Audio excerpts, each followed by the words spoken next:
We Lizav, Nizal, for shizzle, and we talking nizzle like dizzle.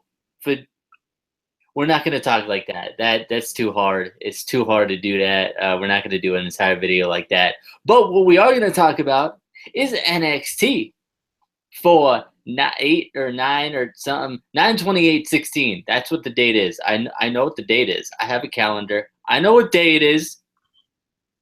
Guess what day it is? Guess what day it is? It's Hump Day. It actually it is though. So Mike. So anyway, we opened up with the announcement of, I guess, the second annual. I don't know if they're gonna do a manual, if they're just gonna do a second one and see how it goes. But they're doing a second Dusty Rhodes Tag Team Classic tournament, which is definitely exciting. The first round matches will begin next week. Any thoughts on this? I'm definitely excited for it. I'm kind of wondering how it's gonna play out, like, because I feel like the finals are obviously gonna be at a takeover. Because I think there's one next month, or it might be November actually. But I know the finals are probably gonna take place at a takeover. So I'm wondering, kind of, are they gonna have an NXT title match at takeover, or are they just gonna do like they did last year and kind of have this kind of headline to takeover? But I'm definitely excited for it. I'm glad it's like an annual tournament. I'm kind of curious, like, is this the same trophy from last year, or do you actually get to keep that trophy and then make another one? No, it's the same one. Yeah, but I think the winners, well, the winners are not really together anymore. So, well, I don't know. I was gonna say I think the winners should like bring it back, like bring it back out or something if they're gonna use the same trophy. But So you like, saying the winner should give it back? So you're telling if it's me the same trophy anyway, Baron Corbin should give it back? So you're gonna be the man to walk up to Baron Corbin and say, "Hey, we gonna need that back."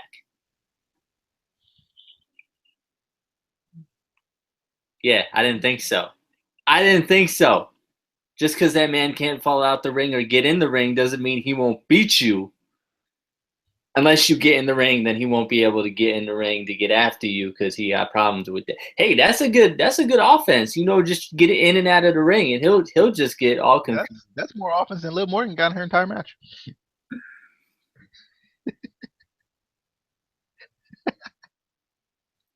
It's true. All right. So we start off with the perfect buffoon. Ty can't finish a few. Dillinger versus the curse of Jobin, Angelo Dawkins. And I'm just, DJ, take this. Oh god. Yes, this match made this show for me. I mean, if it would have just been this match, I would have been completely fine. I forgot to buy my 2 headbands so I could be like Angelo Dawkins, but I was so excited for this match. I thought it was actually a pretty good match. I still don't know what they're doing with Angelo Dawkins, like, because like Ty Dillinger's in that weird state where he's like not necessarily a jobber, but still a jobber, if that makes any sense. So like I'm like, wait, which one's jobbing out tonight? So it was like I was like kind of trying to figure that out, but I like the showmanship between the two. I think they could have a main event feud based on just showmanship, just taunting each other. I think it could happen. This was a fantastic match of the night, probably the match of the last year of NXT, to be honest. And it was just amazing. We had the Curse of Greatness, we had the new Curse of Greatness going up against the Perfect 10. Man, just a fabulous match. Just love the psychology. I loved the transitions from move to move, as you know that I love. But I just love both of these men. They need to go ahead and just push Angelo Dawkins to the moon, and they need to do the same with Ty Dillinger. They need to do the same. He's better than most of the roster on NXT. So need to go ahead and get that ball rolling, or mix that ball up in a bowl or something. Thoughts on the greatest match of all time? Everything about this match was just terrible. Just the worst possible thing they could have put on this show. They put on this show in this match. Just terrible. Dawkins lost both of his headbands, so that he That's a staple. That's what he does. He just wears them to the ring to lose them in the match. yeah, and then lose the match. Yeah, Because the headbands, that's what a power is. So he gotta like get some tape or something so they stay up there. because he's a loser. Cursed losing because he's a had a longer match than Liv Morgan did tonight. Excuse me. After what some might consider a match, I wouldn't. Roode came out and basically told Dillinger how much he sucks. Then He did actually. Then to help Dillinger be just a little bit better, he proposes that they team up for the Dusty Classic because he's a good guy. And he says, you know what? You suck, but I'm going to make you suck a little bit less just by being in a tag team with me. What a good man. What a good man Bobby Roode is. What a good man to take just a horrible, horrible disgrace of a wrestler in Ty Dillinger and, take him under his wing and say, you know what? You suck, but I'm going to make you look good for a couple weeks. He actually didn't say those words at all. He said I didn't hear not one of those words. not one of those words you said. He said that they're going to be perfectly glorious. I was excited about this because I didn't even think about the Dusty Rhodes Tag Team Classic thing at all because I think what it was Bobby Roode, every time he shows up somewhere, he challenges someone to a feud. So I was getting really excited because I was going to see a Ty Dillinger Bobby Roode feud. And that's honestly more competitive than CN versus Bobby Roode, I'm just saying. No. Or No Way Jose versus Austin Aries. Or Liv Morgan versus anyone. But I'm excited. I want to see how they work together. Apparently they know each other. I think they're brothers. Apparently they know each other, so that's pretty cool. So I want to see how this plays out. I know one thing. It's going to be perfectly glorious. And a 10. It's going to be perfectly terrible and the worst thing I've ever seen in my life, except for that match. Anyway, we got Hideo Itami being interviewed and asked his thoughts on facing the debuting Lince Dorado. I forgot what he said, but any thoughts on what he had said? He got hot. I remember that. I don't know. I kind of liked it. I liked that it was less about Lince Dorado, let's be honest, and more about Austin Aries. So I like that it kind of kept this going through the promo a little bit because Austin Aries can't show up on TV to talk or anything, even though he kind of showed up. But still, I mean, he talked. Hypothetically, he talked last week. Like he didn't. He didn't talk at all. He did. He did. He didn't. It's shameful.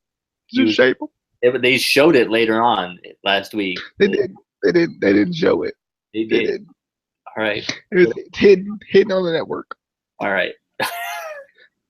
So, anyway, we get the Ely Brothers versus the Revival. So the Ely Brothers. Yeah, we did. What a match. If you don't know who the Ely Brothers, they're basically identical twins that have the same exact shoulder injury because they had the same exact. And have. You don't know who the Ely Brothers are? I don't either.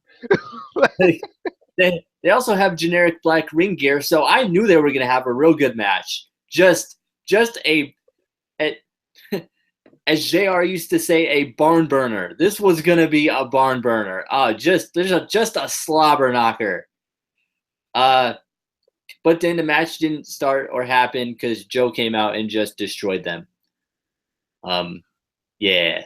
Yeah, and basically says that this is only the beginning. So,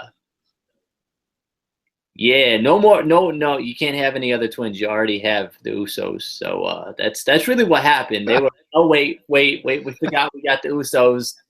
Joe go to short. The Usos did that. It was the Usos. They were behind it. It's They're all Samoan anyway. Like, it's the Samoan dynasty. It's coming. Any thoughts on the whatever this was? aren't the Authors of Pain twins? They look very similar. They might not be twins, but they are the same width, the same height, and have the same head. They gotta be twins. Got the same face. Not at all. Not at all. But yeah, I was excited about the Ely Brothers. And then Tom Phillips tried to explain to me why they were the first twins ever in life. And then he forgot they weren't. I just thought that was funny. He was like, they're the first twins ever in WWE NXT. I just thought that was he was like, they're the first in the Performance Center thing. I was like, well, technically, maybe. I'm pretty sure the Usos have been to the Performance Center, though. Good job, Tom. But yeah, like I'll be honest, I was excited about this. I wanted to see what the Ely Brothers had in them, and then they had a bunch of Joe. They had a bunch of Joe's fist in their faces. I was surprised that Joe didn't at least try to attack the Revival. They didn't really move out the way. He was just like, move. Like he was gonna beat the jobbers up. I was like, why didn't he try to beat up like if his main goal is to destroy everything ever in life, wouldn't the tag team champions be part of that equation? Like I would have been fine with him not destroying them and them just running away like they should as cowardly heels, right? But I was surprised that he didn't go after him at all. But I did like the whole Joe coming out and destroying everything thing, ruining Destination X. Oh, that's Mike Bennett.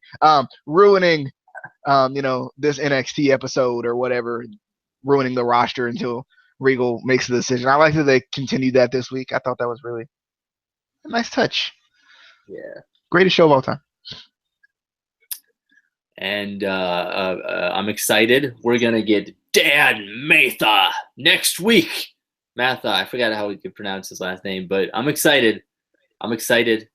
He's coming next week. I'm excited. DJ didn't even watch this segment. He has no idea what I'm talking about. He's like, who this man is? He's the dude we were talking about last week. Big muscly dude. Yeah, big muscly dude. Yeah. Is he Sanity? No, I don't think so. I don't. Because he should be.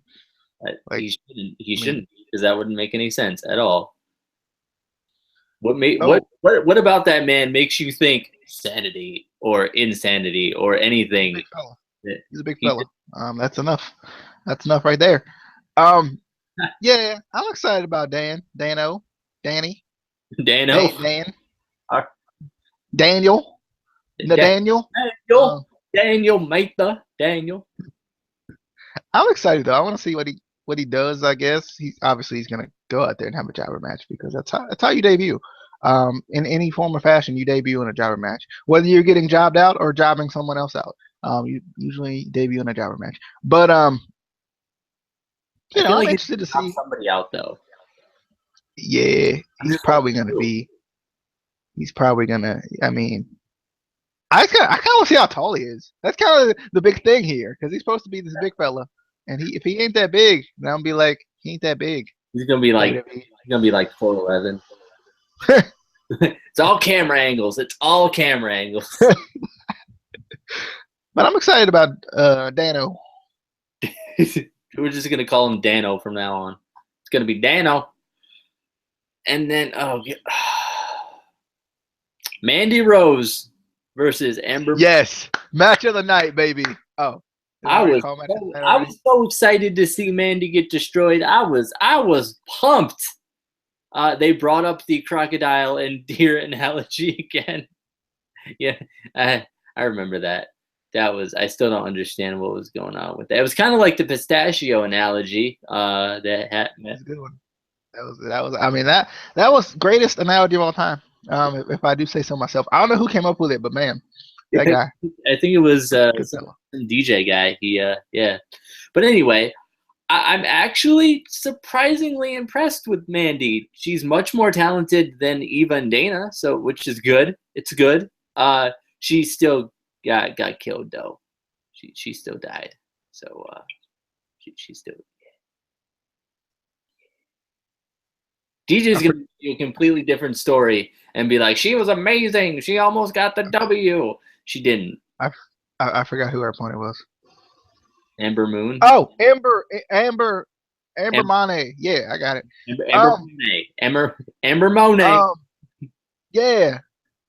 This match was something. It was there. It was.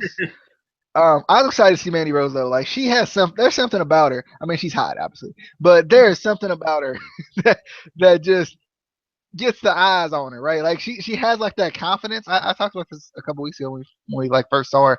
She has like that confidence, and I think it works well with her like heelish, like I'm a Barbie girl. Oh, she's not a Barbie girl. Sorry, I thought it worked well. Basically is. She basically pretty much. But yeah, like I just think I think her confidence works well with her character. I think, I mean, obviously she needs some more time in the ring because obviously they didn't teach anything on top. But no, nothing. They didn't teach a darn thing. They taught Raquel stuff. Apparently, not much, but like a little. You know, she got enough to get released and then signed by TNA. Yeah. I mean, I like Mandy Rose though. Mandy Rose, she's something. She is in a lot of ways. She is something. And I just like her. I do. I like Mandy Rose. I got her on Snapchat. Good decision. Got her on Snapchat, and I get to see her train and whatnot. So I know she's on the precipice of being training. She's on the precipice of being the next NXT Women's Champion. I've seen it through the Snapchat story. So she won't reply to me though for some reason. I tried to say hey to her one time. I was like, hey, how you doing? I saw you on Tough Enough. It was cool, but she didn't respond. I don't know why. It's weird. If you follow Liv Morgan on the Snapchat, you get to see Noof. Oh, she got a Snapchat? Yeah, you get to see Noof too. They best friends. They hang out all the time. Hold up. Put that in my Facebook messages because I need to add them to. I need to have Noof definitely. I need to have my girl. Noof, but it's gonna set us up. That's what it is. I see what you're doing, Casey. I see you. I appreciate it. It's gonna set us up. We gonna be tight. We going on a date next week. I'll Snapchat it for you. I got you guys. What about JoJo? JoJo got a friend that's a guy, and that's fine and all. But right now, I gotta help out Noof. She a little lonely. She's a little lonely, and I gotta help her out. That's all I'm doing. Giving back to the little people. Giving back. Oh yeah. This man right here.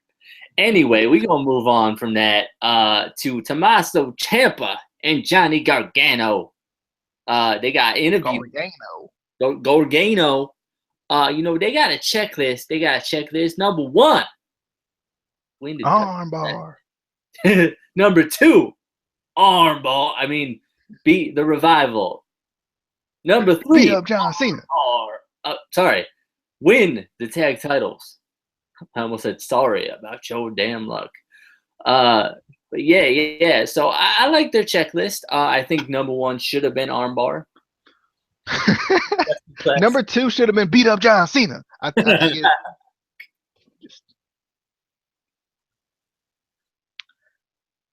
Any thoughts on the checklist? My thoughts on the checklist, they're all wrong. They're all wrong. They're not going to win this tournament because they're just not good enough. They're going into the ring with the greatest NXT Tag Team Champions of all time. The proof is in the pudding. If you go in your refrigerator, you look right now, you open that canister package. I ain't got no pudding, no. Of pudding. I ain't got no pudding. You open it, and you look in there. You say, pudding. Let me see what I see in here. You look in there, and you will see that the Revival are the greatest tag team champions in NXT. I ain't got no pudding in mine. Well, go to Walmart, open the pudding and make sure you put it back so someone else can buy it. But open the pudding and you look in there. But I work at Kmart. So. Oh, well, so is it like against the law to go to Walmart? Yeah. We Well, you go to Kmart. And you look at the pudding. We close right now though. So. Anyway, the proof is in the pudding. If you look in the pudding, Casey, it just is. You must look in the pudding to see the proof. It's just a thing that has to happen. The proof is in the pudding. Put. It's in there. They're not gonna beat the World Tag Team Champions of NXT in Florida. Are gonna be your next NXT Tag Team Champions of the world in Florida. That's not the proof I saw. Like last time I checked, it was. Well, I mean, that's not in the pudding. You must have got bad pudding. You must have got the bad stuff, the stuff that went bad. Yeah, it gets all moldy, and you don't want to eat that. It'll give you the runs and stuff. It's not good. It's not good. But moving on to something that is a little bit better. Not much, but a little bit. This Sanity vignette is actually starting to get a little bit annoying. There's no coming soon date or anything. I even watched it back a couple times just to see if there's anything like hidden, like sometimes they hide something where, oh, I see something.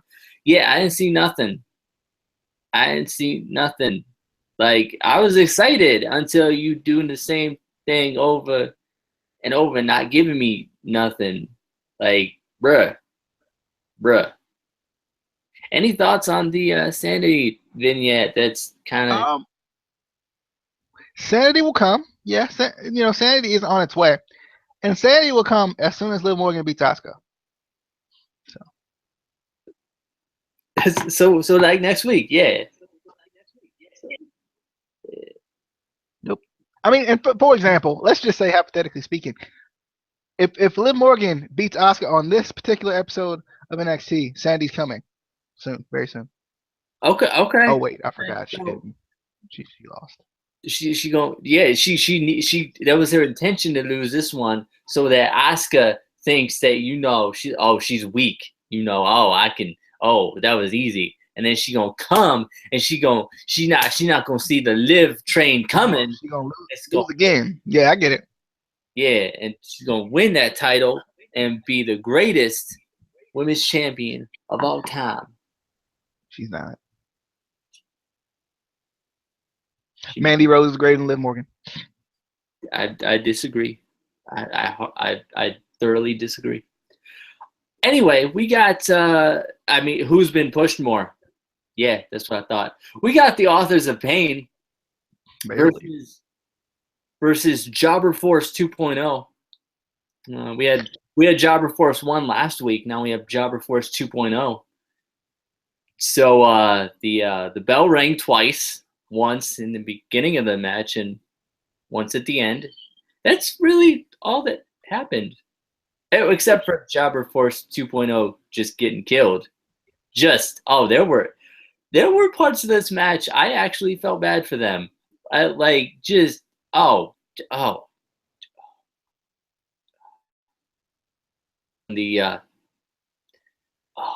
need to take a moment of silence for the fallen jobbers. That's going to be hard for you. The Authors of Pain. The Authors of Pain are strong in a lot of ways. They're physically strong, but they're also very strong as wrestlers. They're winning. They're beating up everybody. They're beating up John Cena. They ain't even wrestling. They just killing. Yeah. I didn't see one wrestling move in that whole match. I just saw Oh well, you saw the lateral press. That's about it. No. That wasn't even a wrestling move. That was just throw him over the top rope. That's all that was. But yeah, the Authors of Pain, they win. And that's about it. That's how they do. That's what they do. It is. And I know they're twins. Like I think Tom Phillips is trying to act like they're not, so he can think he's right, but they're not. I looked at him. I looked him right in the face, right in the eyes, right here. Did you look into their eyes? I looked into their eyes, and it told me, DJ, we're twins. That's what they sound like. They haven't talked yet. I've talked to them though. My My anti sources and everything, but they said DJ. They said DJ, we're twins. We're twins. One flaw with your theory there. They have talked. They don't speak English, so. But like certain words they know, like twinge and we and are. So. But that's not their accent though at all. I've heard it. They haven't talked before. It was a conspiracy. Little Jimmy was behind it. So. All right. Let's move on from the anyway. So I was good with this show. The first match sucked. Then it started getting real good, and then this segment happened where Regal was asked if he had any further update on Nakamura. He doesn't. That's cool. That's cool.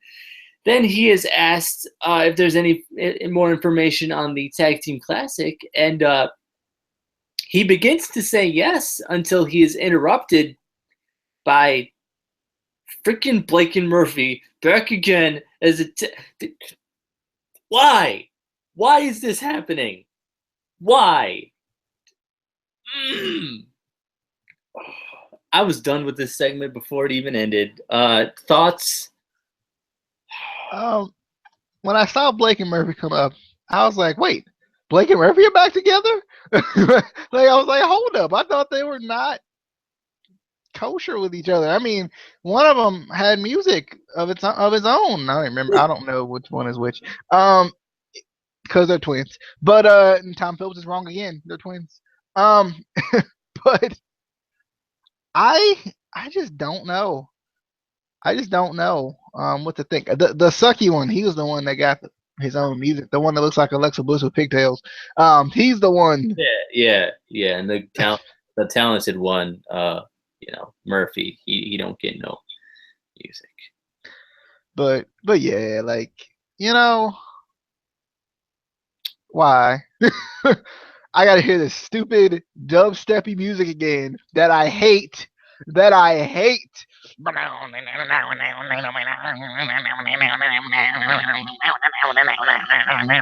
what I hear when they play it.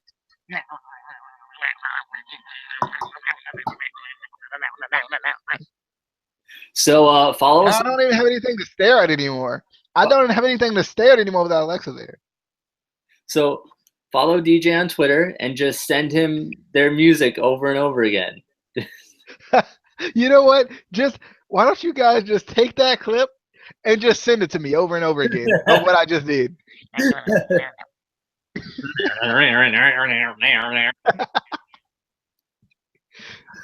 So yeah, they're gonna be back for a week and then break up again, and then they'll be back again. And I bet you they lose via miscommunication.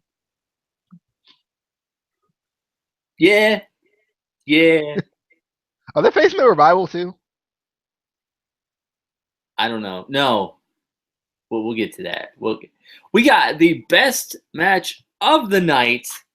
My girl, Liv Morgan. Yeah, what up, girl? Yeah. Getting destroyed by Asuka.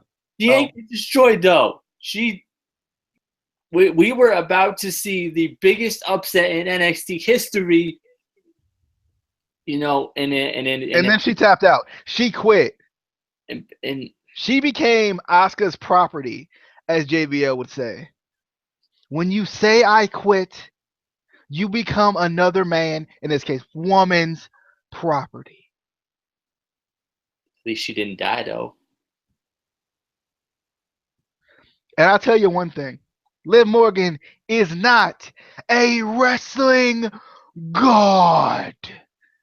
Because she sucks and she's real bad. She's not that bad. I actually like Liv Morgan physically. But sorry. It's true. Oh, she's adorable. Yeah, I know it's true, but come on now. Come on, man. But I don't know. This match was the exact opposite of what I asked for last week. last week, I see this is the perfect opportunity to put Liv Morgan out there, give her that spotlight, give her that chance to run with the ball, give her that chance to go against the NXT Run with it, Women's girl. Champion. Run with it. Sorry. Grab that brass ring. This was her chance. And you know what they did? They let Asuka kill her. So what does that prove to me? Not a thing. Not one thing. Not even two things. That proves nothing to me. It's shameful. It's shameful. How am I supposed to believe in this new era of women on NXT when all you do is let them get killed or job out or competing tough enough and never actually debut / win tough enough and never actually. She coming. She's coming. I seen it. She's coming soon, like Sanity. Maybe wait. She is Sanity. I get it. Sanity, Sarah Lee. I get it. Yeah. I think she should come out with Ham. I just think it's just something that should happen. Because Sarah Lee's a ham company. She should do it. WWE would do this. WWE would do this. This is something that I know WWE has thought of. I know they have. I think they should just go ahead and just try it. We got No Way Jose, No Way Josie, so we might as well have Sarah Lee come out with a package of ham. A full-fledged ham that's used as a weapon. We need this. Sarah Lee for ham president. That's not going to happen. That's just not going to happen. It's coming soon, Casey. I'm telling you. After the match, Asuka is asked who is Sarah Lee comes out, and she has the big old ham, and she clocks. That's actually not what happened. That's not what happened at all. At all. What happened was Asuka was asked who is next. She said... Yeah, while Liv Morgan was on the ground. She said ain't nobody ready for her. But Liv Morgan, she just wanted Asuka to think that she was weak. So next time she come out. Yeah, so she just stayed on the ground for a little longer. She just gonna dominate. I hate you. I hate you so much. So anyway, we find out the next week in the Dusty Road Classic first round, and that Liv Morgan will still be laying on the ground. Yeah, with me. I didn't say that, Amy. If you watch this, I did not say that. That did not be said by me. Anyway, Andrade Cien Almas will team up with Cedric Alexander to defeat the Revival. I actually think Lince Dorado and Andrade Cien Almas have more chemistry. I just personally. Well, you didn't book the match, did you? Did you? Just trying to give them better odds to lose to the tag team champions. But they're not going to lose to the tag team champions. They're going to win. They're going to go all the way and become your new Dusty Rhodes Tag Team Classic champions. I don't think that's a thing. I don't. It is. That's what they get the trophy and they the champions of the world. That's about as much of a thing as you and Amy and you laying with Liv Morgan. I didn't say that. That did not come out of my mouth. That didn't. Any thoughts on the first round match that we're going to have and Revival's going to lose? It's funny because the Revival, God. They're going to win again. They're going to win again. And I need everyone who has a replica belt with you. I need you to pick it up. I need you to pick it up. I need you to look at it. I need you to look at it. I need you to look back at me. I need you to look at it again. I need you to look back at me. And I need you to clank that thing. I need you to clank it into your screen. Not too hard, so don't break it. But, clank it. Ready? 1, 2, 3. Yeah.